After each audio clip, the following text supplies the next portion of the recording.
Þá komið að 6. liða dagskrá útivistarstíga við Klettaborgir, aðalskipulagsbreyting, til máls tekur bæjarfulltrúi Þórhallur Jónsson.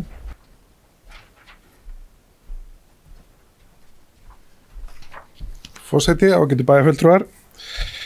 Hér lögð fram aðalskipulagsbreytingartillaga sem var fyrsti liður í fundargerð skipulagsráðs frá 12. nóvember 2025.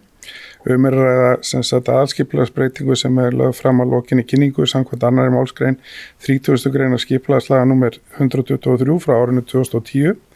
Tillaga breytingu á aðalskipulagi sem varðar afmörkun nýrra útvistarstíga sem að tengja saman Kotárgerði, Klettaborg, Kringlumýri og Hrafnabjörg. Einu athugasemd barst á kynningatíma auk umsagna frá Minjastofnun og Norðurorku og skipulagsráð leggur til við bæjarstjórn að tillagan verði auglýst samkvæmt 31. grein skipulagslaga númer 123 frá 2010 án breytinga frá áður kynntri tillögu. Það bæjarfulltrúi Þórhallur Jónsson lokið máli sínu orðið laust. Næst til máls bæjarfulltrúi Sindri Kristjánsson. Forseti bæjarstjórnar, aðrir ágæti bæjarfulltrúar, mér langar kannski bara örstutt að endurtaka mál mitt hér í ræðustóli bæjarstjórnar frá því á fundi skipulagsráðs sem bæjarfulltrúi Þórhallur vísaði til hér áðan þar sem málið var samþykkt og vísað hingað áfram. Hér verið að leggja til breytingar á aðalskipulagi til varðar afmörkun nýrra útvistarstíga. Mál sem á að einhverju leyti rætur að rekja til stígaskipulagsins sem gildir hér í bæ.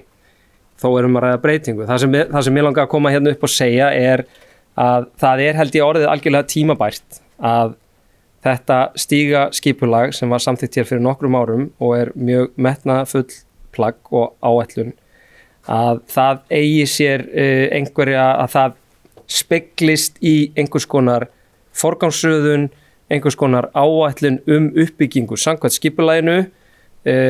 Tilfinning mín orðin svolítið sú að það að einhverju leyti handahófskennt hvernig við erum að framkvæma samkvæmt skipulaginu. Þannig að ég ætla bara að kalla eftir því að bæjarstjórn og komi saman núna á nýju ári og setji sér það markmið að koma saman forgangsröðun og áætlun það hvernig við ætlum að byggja upp. En ég athugasemdin snýr að því en ekki í málinu sem slíkum, en langar að nýta tækifæri, ég styð þetta mál.